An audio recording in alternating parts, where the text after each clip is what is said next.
What's up, everybody? Welcome to Money Moves. I'm Michael Munsterman. Today we're going to be talking about the soup. Grind, that's all I know. Find the time to quit, oh no matter good or bad, still I go. I never crack under pressure, I can't be broke. Sun up to the sun down, map it out, now running down. Mayweather, I never lose. I be making these money moves. Sun up to the sun down, map it out, now running down. Mayweather, I never lose. I be making these money moves. The soup. So what am I talking about whenever I'm talking about the soup? What I'm talking about is the flavor. Like, I'm talking about what you have in your world, in your mind, in the way you operate, in your team, regardless of whether you're a singular, like I'm a entrepreneur, I'm ready to go, I'm getting everything rolling, or I'm an entrepreneur, I've got my little side hustle banging out, it's me and two people, or you're a seasoned entrepreneur, you've got you're doing millions of dollars in revenue and just the culture of your business. Like this, when we're talking about soup, everything we're talking about is totally exchangeable to any area of your life. Like you could even just be talking about your one-on-one relationship between you and your spouse, your relationship between you and your kids. Like everything in our world inside of interactions creates a flavor. And so whenever I'm talking about soup, I'm talking about culture. I know right now culture is a huge buzzword and not one of my favorite words because I feel like it's way overused. I think too many people, they know how to talk about culture, but they don't know how to build a culture that's super sustainable because I don't think that they're thinking about it in a sense of a flavor. And let me explain what I mean. So inside of my car dealership, whenever we first started it, I'll give you a little bit of background because here's how we start companies. We start companies by saying, okay, look, we have a finite amount of money that we're going to invest in this venture. We're going to put it in, and the company is either going to scale according to our projections, and our cash input is based off of those projections. We've done our research. We've done market comparisons. Before I ever even thought, okay, yeah, I'm going to open up a car dealership, I went and visited 20 different dealerships just to get a feel for how do they operate? What do they have going on? What do they do that's good? What are their mannerisms? What's it feel like when I walk in the door? Like, what's that instant vibe that smacks you? I wanted to get a taste of their flavors. And so I went to 20 different dealerships, walked in, I acted like a customer in several of them. Several times I would go all the way through the buying process, which, you know, if you recognize me and you weren't able to sell me a car, like you might have done a brilliant job. I might have thought, man, I almost want to buy this thing. I just wasn't buying a vehicle. I was building a company. And so I went around, I tasted all of these different soups. I wanted to see what it was about. And then when I went into the dealership, part of my vision statement, so I'm starting a company, I talked about this in episode 3. In episode 3, we talked about writing down like this little 3 or 4 or 5 page like vision statement. It's a mapped out vision that you have for your company in a finite amount of time in the future, 12 months, 24, 36. So inside of my vision statement, one of the things that I always include is culture. What's the vibe? Like you can't. So in a car dealership, the vibe you want music playing, you want everybody having big smiles, having a good time, making this miserable experience of buying a car fun. We want it to be enjoyable. We don't want the pressure. We don't want the stress on our customers. We do all these little things to make buying a car a seamless, enjoyable transaction. But you couldn't take that same vibe and put it in a bank. Like you can't walk into kind of pop hits playing in the background and everybody kind of dressed down. Your expectation for a lender is that it's a different kind of an environment.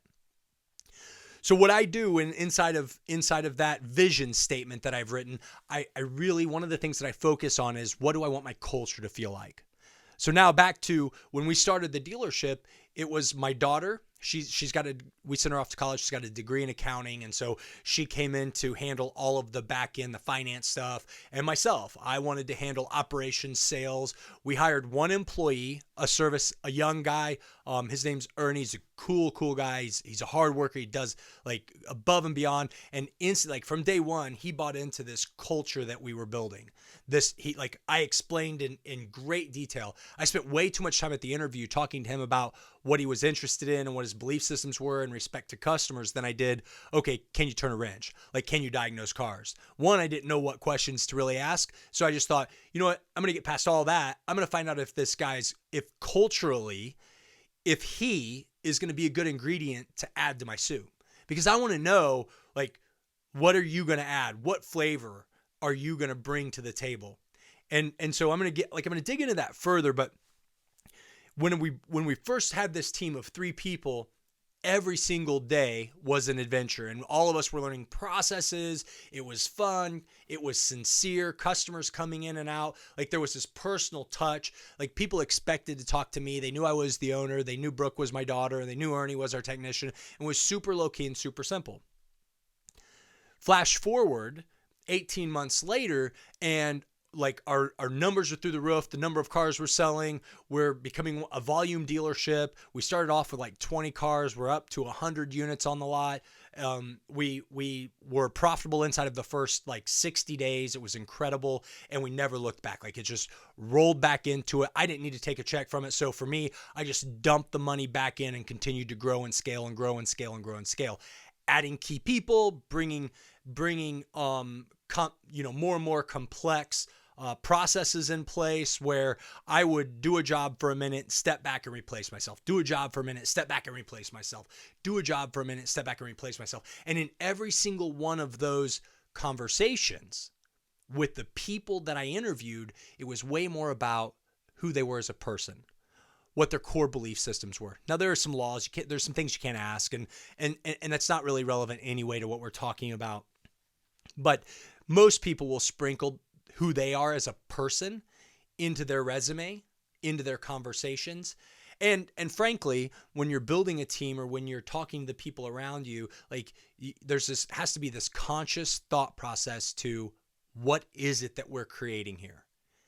And so I'm probably not the best guy to give advice on interviewing, because I don't spend a lot of time talking to people about their ability to do a job. Because what I've found is, if somebody buys into your culture, they'll break their back for you. Like, they will dig so deep into what you're doing and what you're building and where you're going that they'll 10x your expectations. You'll build a team that's pulling you instead of you pulling them. But somewhere about halfway through this experience that we had in the car dealerships, around month 12, I started to notice that I was slipping from that a little bit. And I hired a couple people that I didn't hire them based on what I thought they were going to add to the soup. I hired them based on, I got to thinking about scale. Oh, I want to scale. I want to grow. I want to hit that next level.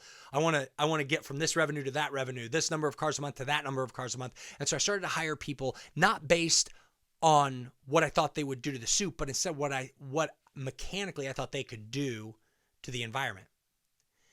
And it was a huge mistake. It took about 4 or 5 months before I took everybody. I said, hey guys, I want to have this meeting out back. Come out back with me. Everybody show up about 10, 15 minutes early. And I had everybody sit on these big blocks out back behind the dealership. And I went over to the ground and I literally drew a line in the dirt. And I said, some of the people who are sitting on these blocks right now are making my soup taste like shit. You might be the perfect ingredient. So let's call somebody Salt.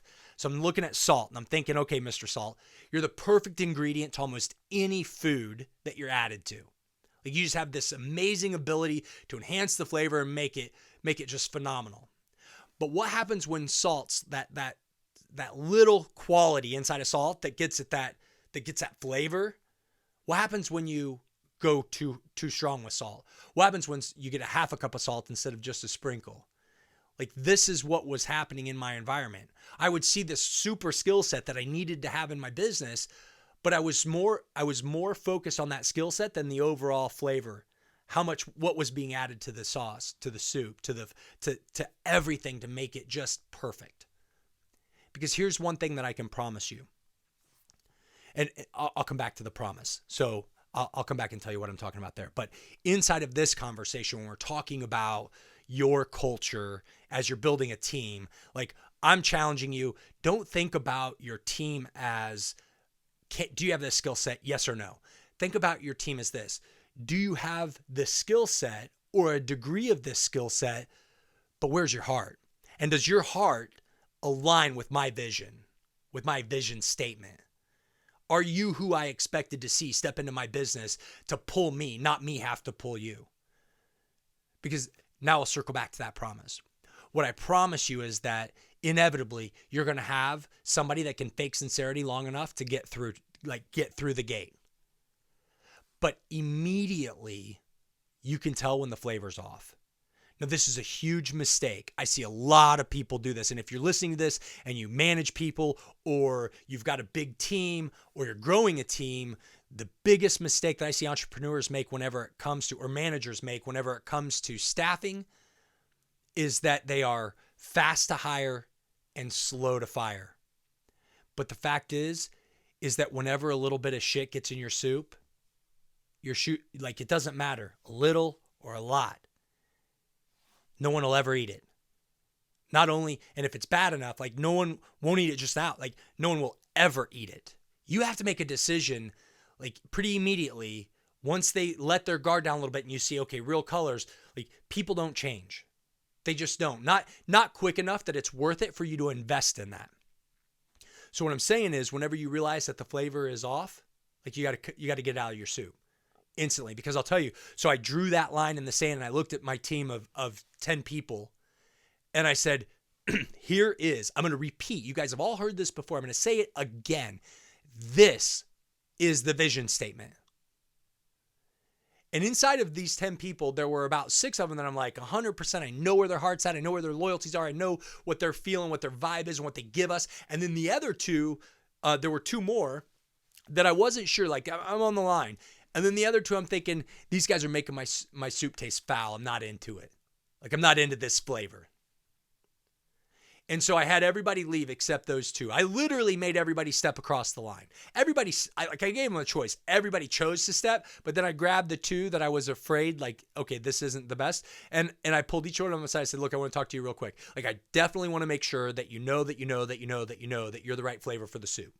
The first guy that I had the conversation with lasted the rest of the day and didn't show up the next day to work, didn't call, never came back.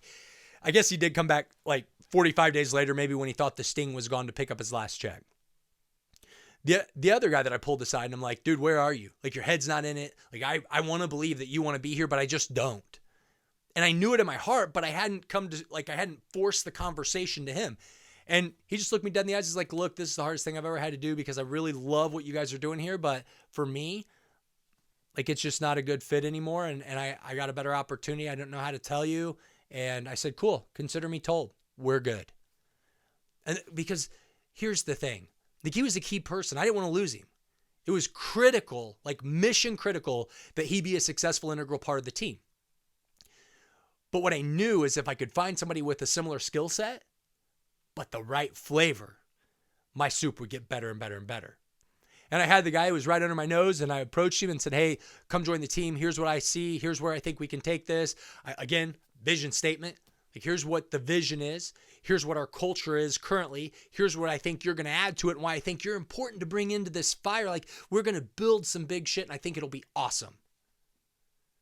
He joined the team, and so far so good. He just broke some sales records this month, just crushing it, doing a phenomenal job. So since we're talking Mega Auto and I shout out Ernie, Dalton's the guy. He's phenomenal, does a great job. My point to all this isn't to make my team feel good. It's to say to you, look, if your culture's broken, if the flavor's off, you've got to figure out what ingredient is either too strong or not strong enough. And you coach up or coach out 100% of the time. Earlier I said one of the biggest mistakes that I think people make is that they're fast to hire and slow to fire. But I think it should be just the opposite. Slow down a little bit. I recognize you have a need and you need somebody, but just slow it down and think about, really truly, is this person the right person to bring into my organization? Is this person exactly who I need to go to the next level? And take the time, give them time to think about it, and you take the time because you owe it to yourself to make sure that whoever you bring in, increases the flavor. Now, I touched on this just very briefly, and I'm probably going to just swing this into an additional podcast that's not so business heavy.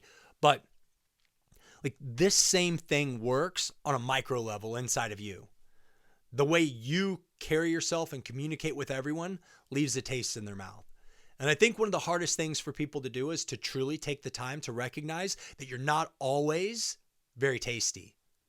And this is that conversation where I was talking about, flavor in respect to your kids and in respect to your spouse, in respect to your employees or your coworkers, your business partner. Like everybody's so quick to point to the other person, but really if you look inside, you've got to evaluate in every single relationship that you have, what flavor am what am I giving to this? What am I leaving behind? Because we don't go anywhere, say anything, or do anything that doesn't leave some sort of a trail of flavor in our wake. So just something to think about. I guess when you're looking at your day, just ask yourself, wait, in that conversation, what flavor did I leave behind? What flavor did they leave behind? And you can simplify this to easy math.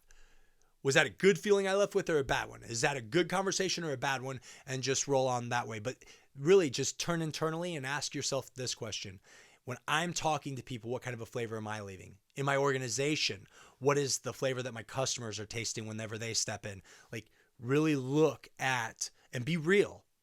And if you're not self-aware enough, one of the things that I'm super brilliant at is I'm really, really great at recognizing if my organization is balanced or if something's off. I recognize if in my relationships something's balanced or something's off. And so I'm always micro tuning those different areas to keep everything very balanced and smooth. So ask if you're not the kind of person that can look internally and say, wait, is this good? Are we good? I'm not sure. If I'm not sure it's coming out, then it's time to ask somebody else. Have the hard conversation, look at your spouse and say, hey, look, are we good? Is this balance good? When you think about me and I'm not standing right there, is it good? Is it great? Is it man, liken it to, are we Brussels sprouts or are we brownies, right? What do we taste like? And is it something we look forward to or is it something we dread? Let's have the conversation. So anyway, that's all I've got for you today here on Money Moves, guys. As you're progressing, regardless of where you are in the steps, you've got to take time to recognize your flavor.